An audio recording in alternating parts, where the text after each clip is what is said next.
Hey, in this video, I just wanted to do a quick review of a vise that I purchased from Harbor Freight about 2 years ago and what happened to it today. So this is Tim Cray from Expert Power Wash, Portland, Oregon. If you like the video, hit the subscribe button, hit the like button. Let's take a look at this vise. All right, here's the vise. I believe it's a 4-inch vise.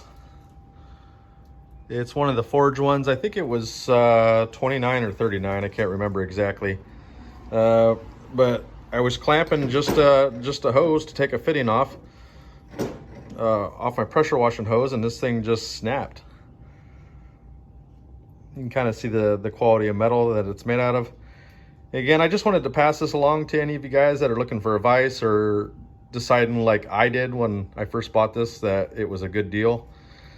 Come to find out 2 years later, you're trying to work on something. If this would have happened to me in the field, it would have been a bad deal. Luckily, I was home and tinkering in my garage and was able to run over to Home Depot and just go grab a new one. So let me show you real quick the hose that I was working on. Going over to the truck here. Here's the hose. It's just a pressure washing hose, whip line. Here's the fitting. As you can see, this thing's pretty rusted on there. Got that fitting changed out okay, and then moved on to this one, and then just cranking on it a little bit with a wrench, and the thing just snapped. So like I said, I went to Home Depot and got a new one. It's a Bessey, again another 4-inch, but here's a lifetime warranty on this one, so hopefully this one works out a lot better. Here's the vise mount that I covered in another video as far as getting this on the back of your truck. And I just wanted to share a little tip with you guys.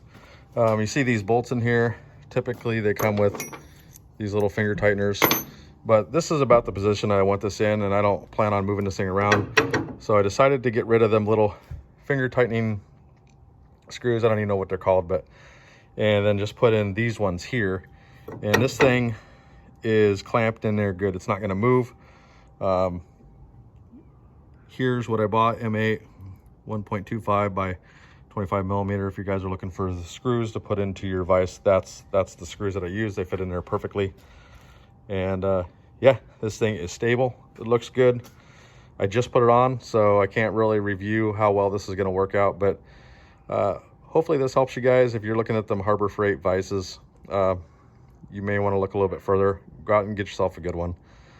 This one was just over 70 bucks. I could put a bigger vise on here, but 4 inches is really all you need for a pressure washing truck. So hey, hope this helps. Again, if you guys enjoyed the video, hit the subscribe button, hit the like button, and I'll talk to you guys soon.